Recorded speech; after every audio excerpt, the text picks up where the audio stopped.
சற்று முன் கிடைக்கப்பெற்ற மிக மிக முக்கியமான செய்தி ஒன்று வெளியாகி உள்ளது. தமிழக முதல்வர் மு.க.ஸ்டாலின் வேறொரு மருத்துவமனைக்கு மாற்றப்பட்டுள்ளார். குடும்பத்தினர்கள், திமுகவின் நிர்வாகிகள், தொண்டர்கள் பேரதிர்ச்சிக்கு உள்ளாகி உள்ளனர்.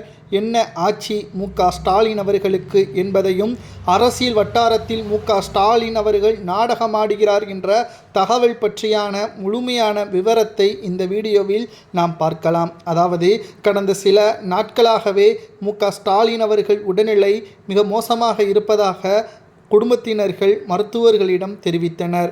ஆனால் எடப்பாடி பழனிசாமி அவர்களோ தேர்தலுக்கு பயந்துவிட்டு நான் சொல்கின்ற ஒவ்வொரு கருத்துகளுக்கு பதிலளிக்க முடியாமல் அவர் உடல்நிலை மிக மோசமாக மாறிவிட்டது என்றும், இனியும் நான் அவரை பற்றி பேச வேண்டாம் என்றால் அவர் அரசியலில் இருந்து ஓய்வெடுத்து கொள்ளட்டும், நான் அவரை பற்றி பேச மாட்டேன் என்று எடப்பாடி பழனிசாமி அவர்களும் பரபரப்பான பேட்டி ஒன்றையும் கூறியுள்ளார். இந்த நிலையில்தான் நேற்று உடல்நிலை குறைவின் காரணமாக, அதாவது எப்பொழுதும் போல மு.க.ஸ்டாலின் அவர்கள் நடைபயிற்சி செய்துள்ளார். திடீரென்று தலைச்சுற்றல் ஏற்பட்டுள்ளது. உடனே அருகில் உள்ள சென்னை கிரீம்ஸ் சாலையில் உள்ள அப்பல்லோ மருத்துவமனையில் அனுமதிக்கப்பட்டார். அங்கு அவருக்கு என்ன ஆச்சு என்பதை அவரிடமே கேட்ட மருத்துவர்கள் தலை சுற்றல், வயிற்று வலி போன்ற மிக முக்கியமான உடல்நிலை பாதிப்பை மருத்துவர்களிடம் தெரிவித்தார். 3 நாட்கள் ஓய்வில் இருக்க வேண்டும் என்று நேற்று மருத்துவர்கள் குடும்பத்தினர்களிடமும் கட்சி நிர்வாகிகளிடமும் தெரிவித்தது. இன்று திடீரென்று மு.க.ஸ்டாலின் அவர்கள் பரிசோதனை செய்த ரிப்போர்ட்டை தற்பொழுது வேறு ஒரு மருத்துவமனைக்கு அனுமதிக்கப்பட்டிருப்பதாகவும், அங்கு மீண்டும் ஒரு பரிசோதனை செய்யப்படும் என்ற தகவலும் தெரியப்பட்டுள்ளது.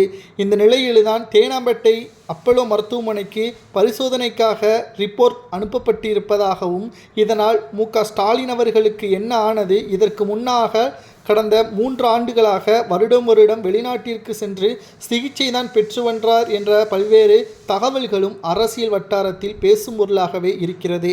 ஆனால் அதற்கான சாட்சிகள் இருக்கிறதா என்று கேட்டால் நிச்சயமாக கிடையாது. ஆனால் தற்பொழுது வரை அது மர்மமாகத்தான் இருக்கிறது. மு.க.ஸ்டாலின் அவர்களது உடல்நிலையை கருத்தில் கொண்டு அவர் அரசியலில் இருந்து ஓய்வெடுக்க வேண்டும், அவர் இன்னமும் மக்களுக்கு செய்ய வேண்டும் என்றால், நல்லது செய்ய வேண்டும் என்றால் இந்த 9 மாதங்கள் தமிழக விவசாய கடன்களை தள்ளுபடி செய்து ஒட்டுமொத்த நன்மையையும் இந்த 9 மாதங்களில் செய்யட்டும், இல்லை என்றால் ஊழலை செய்யட்டும் என்று எடப்பாடி கூறியுள்ளார். இது பெரும் பரபரப்பையும் அதிர்ச்சியையும் ஏற்படுத்தியுள்ளது. உங்களது கருத்துக்களை கூறுங்கள். அவர் உண்மையிலேயே உடல்நிலை பாதிப்பில் இருக்கிறாரா, அல்லது தேர்தல் நேரத்திற்காக கருணை ஓட்டுக்களை பெறுவதற்காக நாடகமாடுகிறார்?